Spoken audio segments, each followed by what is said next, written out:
So I was born in Kent to a family that had, for many years, had very socialist values and principles.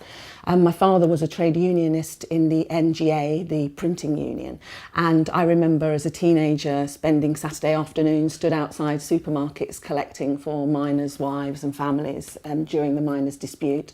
And then after that there was a printers' dispute, the Wapping dispute, and I remember being involved in that dispute and trying to ensure that the printers got their rights and were able to fight in that battle.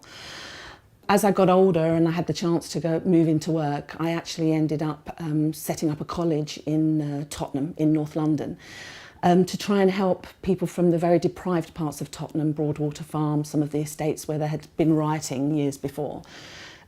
People from those communities that were unemployed, young and older people, to try and help them find work and training to improve their life circumstances.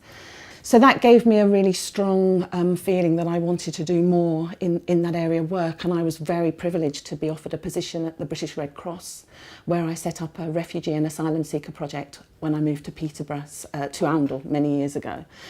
And that was the first asylum seeker and refugee project that the British Red Cross had ever set up, and it was incredibly successful.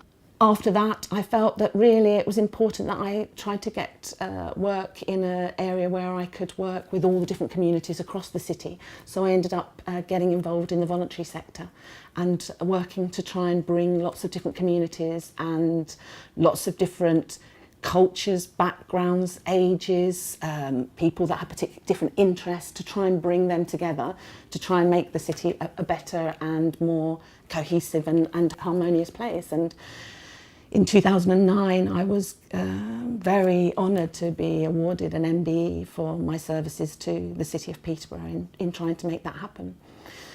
My frustration has been that I've not been able to do as much as I would want to be. I think a lot of the things that are wrong need to be changed at a much higher level. It's hard for local communities with all the work they do and how they try and work together and to resolve issues is fantastic. But actually what's needed is changes in policy.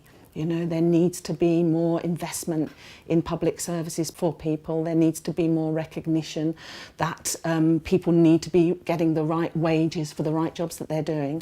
And schools need to be funded properly so that they can support the children that they are serving within the city. And I believe that it's only as a MP in Parliament that I can feed the views of the people I've spoken through back up to government to address those issues. The message I would give to the people of Corby and East Northamptonshire is it's time for you to be listened to and for action to be taken. It's been too long. Look at my record, look at what I have achieved in Peterborough and for the communities in Peterborough, and look at the time that I've spent here getting to understand the local issues, understand how people feel and what's possible here.